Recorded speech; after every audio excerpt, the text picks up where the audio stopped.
So the Federal Reserve just cut interest rates by 0.25%, but mortgage rates went up. So what happened? Well, I'm about to tell you. My name is Ryan Richards. I'm a loan officer and real estate investor based out of Massachusetts and Rhode Island. I get this question all the time. I see the Fed funds rate went down by 0.25%. Will my mortgage rate go down? In this case, it actually went up. So I'm going to break down what the Fed funds rate is, how it impacts borrowing money, and where does mortgage rates play in to the whole equation. So stay tuned.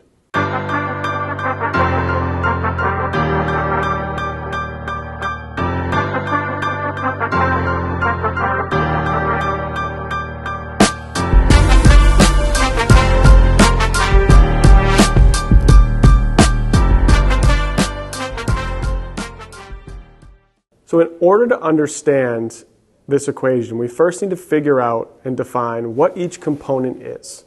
Let's start with number one, the Fed funds rate. So when you hear on the news that the Fed cut interest rates, what they're talking about is the target rate or the Fed funds rate that ultimately the Federal Reserve sets to impact the supply of money. This rate ultimately, what it does is it is a minimum target set by the Federal Reserve for an interest rate that banks will use to lend money to each other overnight. So as you're probably familiar, banks, they take in your money, they lend out loans to consumers, and they make interest on the money that they're lending. But in today's banking world, banks don't have all of the money on hand that they lend. So they end up borrowing it from other banks, from the Federal Reserve, to get access to more capital, to give out as many loans as their account holders need. Post-2008, there were regulations put in place that require banks to hold a minimum amount of reserves on hand. Pre-2008, banks were getting very aggressive. They'd lend out 95, 98% of their total assets to consumers. So if all of a sudden 30 different people came to the bank to get their money and they asked for a lot of money, the bank wouldn't have that readily available. So that's what put them in a scramble and ultimately led to some of the banking crashes that we saw in 2008. So the government stepped in and said, hey, no more of this. We're going to make sure we set a minimum requirement for you all to have. Depending on the bank's activity during a given day, if they lend out several hundred million dollars worth of loans, they need to recoup some of that capital to keep their reserves in line with what the Fed and the government is looking for.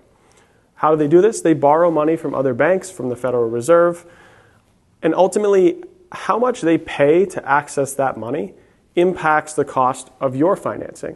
If the bank is going to borrow money from another bank at 6%, well, they're not going to lend you money at 3% to buy your car. The bank would lose money. So typically this impacts a lot of the short-term borrowing rates. So in an economy like today, where we're fearful of inflation, but we're trying to increase a little bit more consumer spending, what does the Federal Reserve have as an option? The federal funds rate. They can change the amount of interest that banks are charged to borrow money from one another, which ultimately impacts the cost of interest rates to you as the consumer, and therefore impacts spending. The higher the rate is for you to borrow money, the less likely you are to spend it. So back during COVID, the Federal Reserve cut interest rates, cut the Fed funds rate down to almost 0%. So interest rates were very inexpensive. What that allowed people to do? Go spend money, right? Prop up the economy. Go buy that car. Go buy that house. That was part of the objective. Obviously, since then, they've raised rates quite a bit. Now we're in a position where we're bringing the Fed funds rate back to more of a normal range.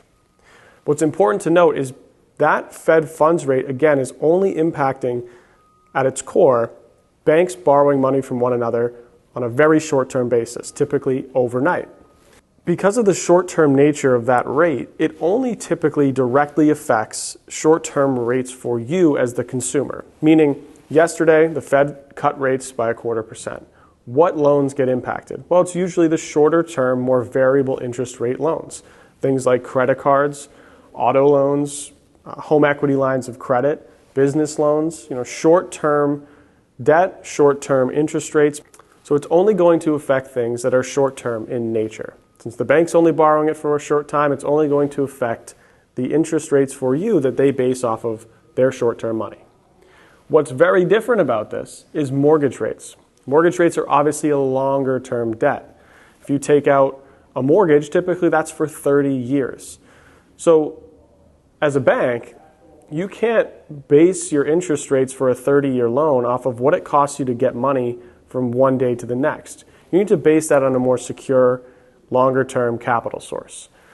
Now, without getting too far into the weeds, mortgage rates are based off of ultimately the yields on Treasury bills. They follow the 10-year Treasury bill issued by the United States government.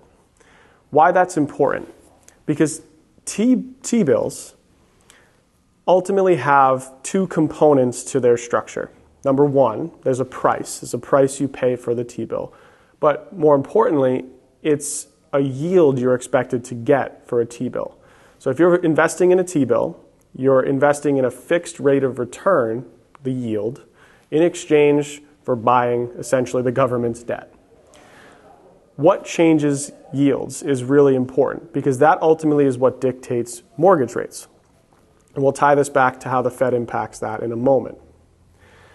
As investors, this could be hedge funds, pension funds, insurance companies, your pension, could invest in T-bills as well. They have to decide if the rate they're getting aligns with their expectations on inflation for the next few years.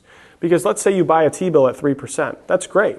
But if inflation is going to be 2.5%, 3 or 4%, well, now you're only making 1.5%, or potentially nothing when you account for the fact of inflation. So they want to make sure the yield they're getting lines up with their inflation expectations. Really important, because what ultimately happened yesterday has happened many times before. It's not what the Fed does. Again, them cutting the Fed funds rate does not actually change mortgage rates, but it's their comments around the state of the economy, their forward-looking projections for what they're going to do in the next meeting, and ultimately what that says about what's going to happen in the future. The jobs market, will it remain stable? Unemployment, will it remain at a low rate? And inflation, do they expect inflationary concerns in the future? That was what was said yesterday, is the Federal Reserve more or less took a stance that they're not convinced another rate cut is needed yet.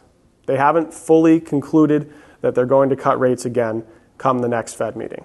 Why they would do that? Well, they're not convinced in the data. They still feel that there could be inflationary concerns coming that have not shown in the recent data reports. And that comment ultimately is what moved mortgage rates. Because on the back end, keep in mind we just talked about the Treasury bill and yields. Well, if I'm an investor, especially a hedge fund who has access to probably a whole team full of panelists and analysts who can take a look at the numbers and make these projections, if you hear that there are inflationary concerns coming, well, maybe you don't want to buy T-bills. So in order for you to be enticed to buy them, the U.S. government raises the yield. Well, if 3.5% on the T-bill is not enticing, we know there could be some inflationary concerns. We'll raise it to 3.75. Now that rise of the yield causes more investors to potentially be more enticed to buy the asset. But on the mortgage rate side, that impacts mortgage rates. Since ultimately a lot of banks, they might buy into T-bills in order to get access to capital. So that impacts mortgage rates more so than the Fed actually touching rates. Hopefully you followed that dialogue, you followed that discussion. But as a consumer, let's say you're someone who's looking to get a mortgage, you're looking to buy a house. What does that mean for you? Well, it's really important to focus on the big picture. Because of all of these different moving parts, and there's many more that I didn't touch on today that impact and play into this discussion, you need to focus on the big picture. It's very difficult to predict the market movement on a short term. It's much like predicting the outcome of a stock. If I look at the price of Apple today, and one, I'm not someone who follows the stock market this closely, but there's no way I could predict what the price of Apple is going to be tomorrow. Many people can't. There are hedge funds and pension funds that spend countless hours, countless dollars with many people on the payroll to try to figure this out, and sometimes they can't either. So don't worry about trying to time the exact market when it comes to interest rates. focus on your long-term objective. Do you want to buy a house? Is it going to be impactful for you and your family? And can you afford the payment? Those are the main pieces you should focus on. As much as rates went up a little bit yesterday, mortgage rates are still about the lowest point we've seen in the last 2 years. The good part about a mortgage rate is that you can actually change that rate out in the future. Let's say you buy a house today, you get in the area you want, you get this type of house you're looking for, and you start a new chapter for your family. Well, if you can afford the payment, you're in the location you want, and you plan to stay there for a while, well, worst case, one of two things happens. Let's say 6 months from now, rates go up. Well, you got a better rate than what the market's giving you. You already made sure you can afford the payment and you love the house. So you still win. What if in 6 months from now, rates go down? Well, we can always refinance you to a lower one. So you either are comfortable with your payment and you keep making it, or we lower it in the future if rates come down. But trying to time the day-to-day is incredibly difficult and not something I would advise for you to make your home buying decision. Focus on the bigger picture and don't worry about the headlines. Headlines are geared towards poking at your emotions.